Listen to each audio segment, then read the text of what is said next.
you even start homeschooling? And that's really up to you, but I have some suggestions. And first of all, before you start thinking about what step you take, I want to challenge the number one myth about homeschooling, which is that homeschooling takes a lot of time because a lot of people feel like they have to plan this huge schedule and 6 or 7 classes a day. And once you start to understand that homeschooling doesn't take a lot of time, it really frees up your mind for creative ways to plan your homeschooling. So why doesn't homeschooling take up a lot of time? I've spent about the last 7 years hanging out with homeschooling families in San Francisco, in New York.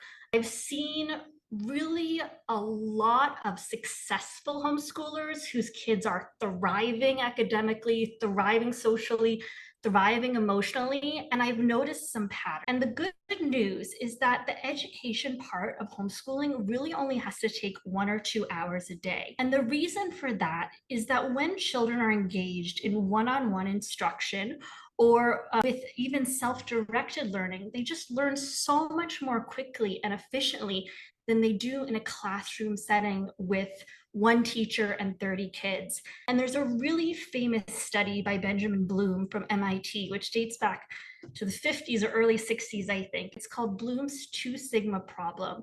And what he observed is that the average student that was tutored one-on-one using mastery-based techniques, that means they're taking the time they need to progress at the rate they need and not miss any steps. That student performed 2 standard deviations above any other student who was learning in a group setting.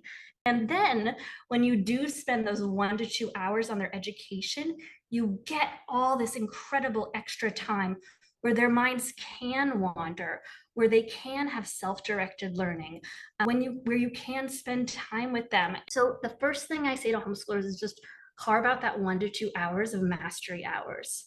This is my suggestion.